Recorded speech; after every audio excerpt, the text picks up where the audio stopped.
looks like he can't make up his mind what time it is. With his clock, watches, and calendar, he could well represent one of us in this world of ours as we try to keep track of the minutes, hours, days, and years.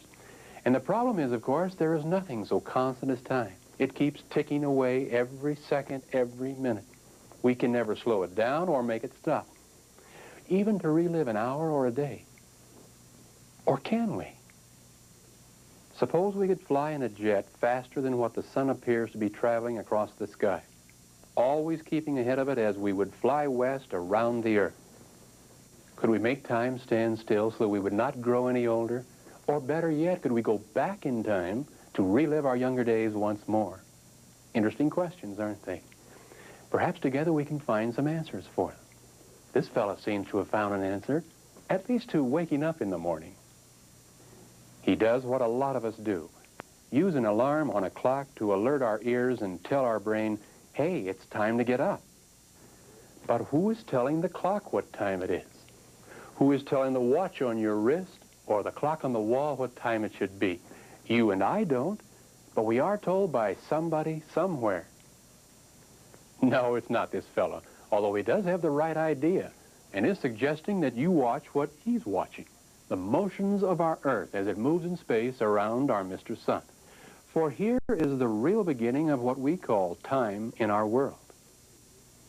Two important motions of our Earth, giving us two important units of time. First, the rotation of our Earth on its axis, giving us our 24-hour day.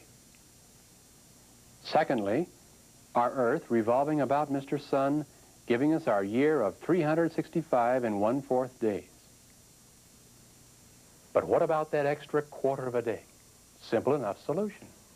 Our friend says merely wait out 4 revolutions of our Earth around Mr. Sun, and then we'll have 4 1/4 days that we can add together and put as one full day at the end of February, calling this a leap year. Now we come out even for keeping track of the years.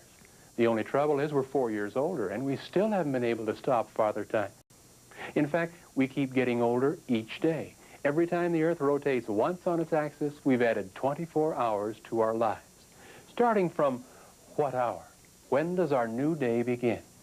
I'm betting that most of you are saying, why, midnight, of course.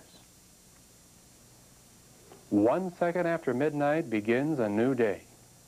From one midnight to the next is known as a solar day. For keeping time, however, astronomers use what is called an average or mean solar day, one that is divided into 24 equal parts, so that the hour hand would move around twice in that period of time. So wherever you live on this earth of ours, when your clock says midnight, it begins a new day for you. However, for the people who help make sure that our clocks are keeping time accurately, the most important time is not in the middle of the night, midnight, but rather in the middle of the day, 12 o'clock noon. That's the important moment, because that is when the sun, rising from the east, reaches its zenith, its highest point or position in the sky. We could actually call this moment the sun's meridian, because this word means midday or noon. Do you remember this word when working with longitude? We use the meridians marked as lines on maps and globes to help us measure longitude, don't we? The most important meridian is called the prime meridian, sometimes named the Greenwich meridian, because its pathway crosses the famous observatory at Greenwich, England. Suppose we could extend the Greenwich meridian directly upward, all the way across the sky as an imaginary line.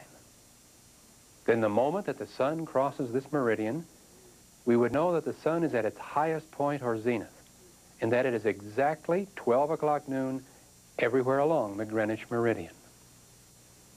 Astronomers do this very thing. At noontime every day of the year, they can carefully check the sun's position according to the Greenwich meridian to set or reset the master clock of the world located at the observatory at Greenwich. But what about the time before or after this meridian? That's what this young fella is trying to figure out. The words anti-meridian and post-meridian? Well, we know now that the word meridian means midday or noon. Ante is a prefix meaning before, while post is a prefix meaning after. Before noon, after noon. In fact, take the beginning letters of these two words and you have AM, while the beginning letters of these two words give us PM. Now we're making progress. How many hours in this AM part of the day? 12 hours is correct. And in the PM part, another 12 hours. 12 and 12 gives us our 24-hour day, the time that it takes the Earth to rotate once on its axis. Astronomers check this 24-hour day at the Greenwich Meridian when the sun is at its zenith to make sure we're right on time. But this poor fellow doesn't live on the Greenwich Meridian. How will he know what time it is where he lives? Simple enough, says this young lady. Just divide up this world with 24 meridians and everything will work out just fine. All right, let's do as she suggests. It would be like dividing the world into 24 equal parts. How many degrees are there in any circle? Do you remember? 360 degrees is right. 360 degrees divided into 24 parts. There. Now we have our 24 parts. How many degrees are in each part? See if you can discover the answer. Between each line, there are 15 degrees, aren't there? Here on the globe, we've shown the same divisions. The meridians, 15 degrees apart, 24 meridians in all. And for every 15 degrees, a difference of 1 hour showing on the clock. Let's see it a different way. When it is 12 noon at the Greenwich Meridian, it is 11 a.m. 15 degrees west, anywhere along this meridian. 10 a.m. at 30 degrees west, 9 a.m. at 45 degrees west. Every 15 degrees shows a difference of 1 hour. Going east from the prime or Greenwich Meridian, the same thing happens, only it gets later by 1 hour intervals. Every 15 degrees. 1 p.m., 2 p.m., 3 p.m., and so forth. This old-timer thinks he's discovered something about all this. Let's see if you agree. Since the Earth spins or rotates from west to east, the time of day is always earlier to the west of wherever we are and is later to the east of our position on Earth. In this example, our position is on the 90-degree west meridian, and our watch says that it is 12 o'clock noon. Is it earlier or later than noon at point A, 105 degrees west? Earlier, actually 11 a.m. What time would it be at point B, which is 15 degrees east of where we are? 1 p.m. is correct. Would X and Y have the same time or not? Yes, because they are on the same meridian. These meridians then are very helpful in dividing up our 24-hour day into 24 different time zones. Whenever we travel west from one time zone to the next, we merely subtract 1 hour. We change our watch and make it 1 hour earlier. Going in the opposite direction or east, we would add 1 hour, changing our watch to 1 hour later. Here in the continental United States, there are 4 different standard time zones that we often hear referred to in radio and television programming. Eastern, Central, Mountain, and Pacific. Notice that these time zones do not follow closely the meridian lines. This is to avoid the confusion that would result if there were 2 different time zones running through the very same city. Imagine yourself in one zone, being in school at 9 a.m. by your watch and the school's clock, while your friend, living 5 blocks west in a different time zone, shows up 1 hour later, but showing 9 a.m. by his watch. Working hours, business operations, bus, rail, airplane schedules would all be confused. Hence, the lines have been purposely drawn along state boundaries or rivers outside of cities and towns where few people live, so that all the people living within the same zone will show the same time on their clocks and watches. He's saying we're forgetting something. And you know, we are. Alaska and Hawaii. They are both in the same standard time zone. But since both are a good distance west of the California coast, we often forget to include their zone with the other zones that cover our nation. Actually, the time in Alaska and Hawaii is 2 hours earlier than the time in California.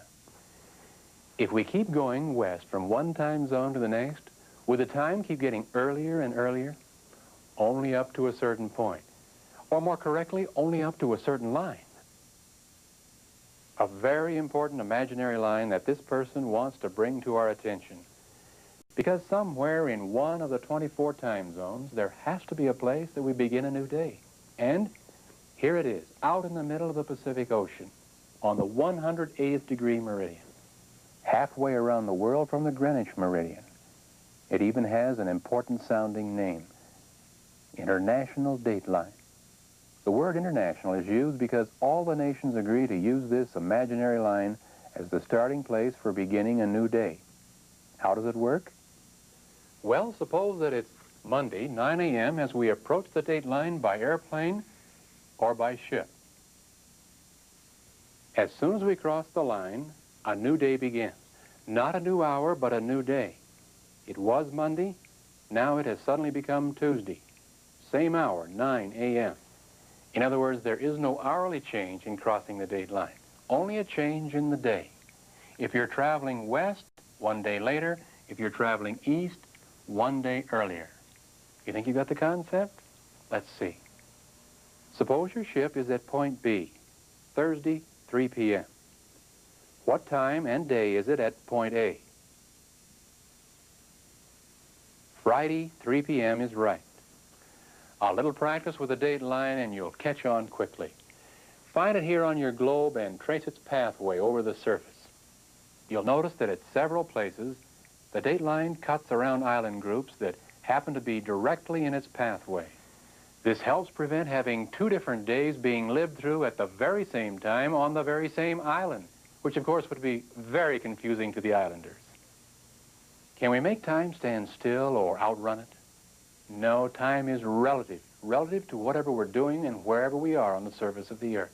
So instead of trying to outdo time, we really ought to be trying to understand it and use it wisely.